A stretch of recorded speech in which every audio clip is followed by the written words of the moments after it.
반갑습니다. 민법 총칙 의사표시에서 의사표시의 효력 발생 이어서 볼게요. 자, 1번 보겠습니다. 상대방이 있는 의사표시는 원칙적으로 그 통지가 상대방에 도달한 때로부터 그 효력이 생기는 거고요. 의사표시의 수령자가 무능력자인 경우에는 표의자는 수령자에게 대해서 그 의사표시로서 대항하지 못합니다. 그러나 법정 대리인이 그 도달을 안 후에는 그렇지 않아요. 표의자가 그 통지를 발한 후에 사망하거나 행위 능력을 상실해도 의사표시의 효력에 영향을 미치지 않습니다. 의사표시가 상대방에게 도달되었다고 보기 위해서는 사회관념상 상대방이 그 통지의 내용을 알 수 있는 객관적 상태에 놓여졌다고 인정되면 충분합니다. 현실적으로 수령하였거나 그 통지의 내용을 알았을 것까지는 필요로 하지 않아요. 사회관념상 상대방이 그 통지의 내용을 알 수 있는 객관적 상태에 놓여졌다. 이것이 중요한 겁니다. 표의자는 의사표시의 부도달 또는 연착으로 인한 불이익을 부담하게 됩니다. 자, 도달주의에 대해서 보면요. 적용되는 경우랑 적용되지 않는 경우 나눠서 보겠습니다. 적용되는 경우로는 격지자 간 계약에 있어 청약의 의사표시, 채무자에게 채무를 면제한다는 채권자의 의사표시, 상대방에 대한 상계의 의사표시, 미성년자의 법률 행위에 대한 법정인의 동의 등은 도달주의가 적용됩니다. 반대로 사원총회 소집의 통지는 사원총회의 소집은 1주간 전에 그 통지를 발송해야 되죠. 그래서 도달주의가 아닙니다. 도달주의가 뭔지 골라라 하면은 조금 시험에서는 고르기가 어려울 수 있습니다. 그렇기 때문에 적용되지 않는 걸 고르라고 할 거예요, 아마. 그럴 때 대표적으로 답이 나오는 게 사원총회 소집의 통지입니다. 그렇기 때문에 이거는 알아두고 넘어가면 됩니다. 표의자는 의사표시를 발한 후에 그 도달 전에 의사표시를 처리할 수 있습니다. 도달한 이후에는 이를 처리할 수가 없어요. 채권 양도의 통지는 관념의 통지이지만 의사표시에 준하여 도달주의가 적용됩니다.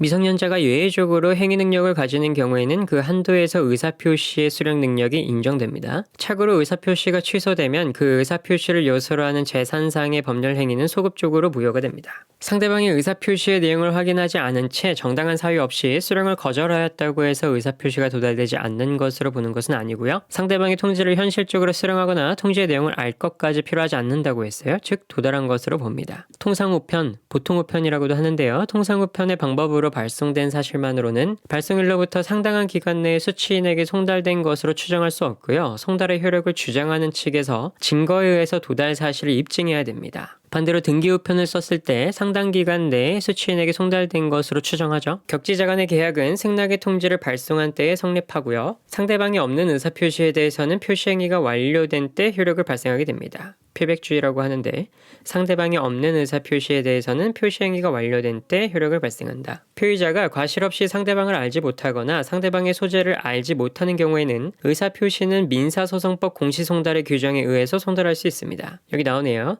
의사표시가 등기우편으로 발송된 경우에는 반송되는 등의 특별한 사정이 없는 한 그 무렵 수취인에게 배달되었다고 보아야 합니다. 추정한다가 아니라 보아야 한다네요. 제가 수정할게요. 의사표시가 기재된 내용 증명 우편물이 발송되고 반송되지 않았다면 특별한 사정이 없는 한 그 무렵에 송달되었다고 볼 수 있습니다. 아파트 경비원이 집배원으로부터 우편물을 수령한 후에 이를 우편함에 넣어둔 사실만으로 수취인이 그 우편물을 수취했다고 볼 수는 없어요. 채권 양도 통지서가 채무자의 주소나 사무소가 아닌 동업자의 사무소에서 그 신원이 분명치 않은 자에게 송달된 경우에는 사회통념상 채무자가 통지의 내용을 알 수 있는 객관적 상태에 놓여졌다고 인정할 수 없는 겁니다. 법인의 대표이사가 사임서 제출 당시 권한대행자에게 사표의 처리를 일임한 경우 권한대행자의 수리행위가 있어야 사임 효력이 발생하게 되는 거예요. 그 이전에 사임의사를 처리할 수 있게 됩니다. 종합까지 이어서 볼게요. 앞에 배웠던 거 다 종합적으로 나옵니다. 의사표시자가 그 통지를 발송한 후 사망해도 의사표시의 효력에 영향을 미치지 않고요. 통정허위 표시의 무효로 대항할 수 없는 제3자의 허위 표시의 당사자와 그의 포괄 승계인 이외의 자로서 허위 표시 행위를 기초로 하여 새로운 이해관계를 맺은 자를 말합니다. 통정허위 표시의 무효로 대항할 수 없는 제3자는 허위 표시의 당사자와 그의 포괄 승계인 이외의 자로서 허위 표시 행위를 기초로 하여 새로운 이해관계를 맺은 자를 말하는 거예요. 진이 아닌 의사표시에 있어서의 진이란 특정 내용의 의사표시를 하고자 하는 표의자의 생각을 말하는 것이지 표의자가 진정으로 마음속에서 바라는 사항을 뜻하는 것은 아니라고 했습니다. 의사표시는 표의자가 진이 아님을 알고 한 것이라도 그 효력이 있습니다. 그러나 상대방이 표의자의 진이 아님을 알았거나 이를 알 수 있었을 경우는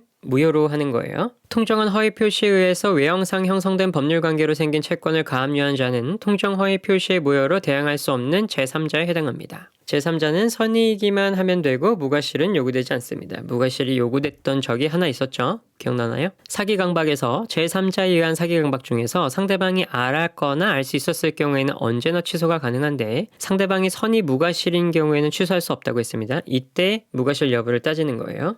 자, 이어서 통정허위 표시에서 파산 관제인은 제3자에 해당합니다. 파산 채권자 모두가 악의로 되지 않는 한 파산 관제인은 선의의 제3자라고 할 수밖에 없습니다. 상대방에 의해 유발된 동기의 착오는 동기가 표시되지 않았더라도 법률 행위 내용의 중요 부분의 착오가 될 수 있다고 했었죠. 판례는 동기를 계약 내용으로 하는 의사를 표시하지 아니한 이상 그 착오를 이유로 계약을 취소할 수 없다고 했습니다. 그러나 동기가 상대방의 부정한 방법을 의하여 유발된 경우 또는 동기가 상대방으로부터 제공된 경우에는 동기가 표시되지 않았다고 하더라도 동기의 착오에 의한 의사표시는 취소될 수 있다고 했습니다. 통정허위 표시는 제3자 유무와 상관없이 당사자 사이에서는 무효이고요. 사기에 의한 의사표시의 취소는 선의의 제3자에게 대항하지 못하죠. 무효가 아닌 이상 취소입니다. 상대방이 있는 의사표시에 관하여 제3자가 사기나 강박을 행한 경우에는 상대방이 그 사실을 알았거나 알 수 있었을 경우에 한해서 그 의사표시를 취소할 수 있다고 했었고요. 그러나 상대방이 선의이고 무과실인 경우에는 취소할 수 없다고 했습니다.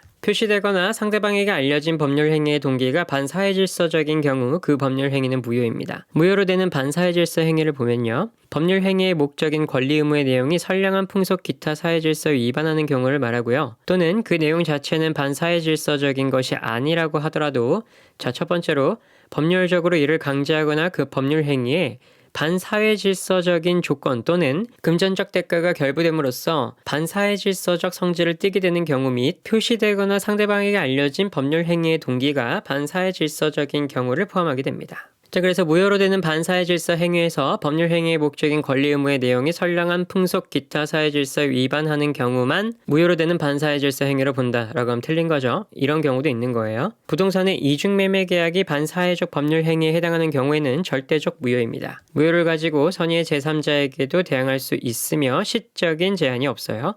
뭐라고요? 부동산의 이중매매 계약이 반사회적 법률 행위에 해당하는 경우에는 절대적 무효이니까 이 무효를 가지고 선의의 제3자에게도 대항할 수 있습니다. 그리고 시적으로 제한도 없고요. 자, 이렇게 의사표시의 효력 발생과 종합까지 봐서 의사표시는 다 끝났습니다. 다음에 법률 행위의 대리로 넘어가서 대리법부터 무건대리까지 같이 볼게요. 수고하셨습니다.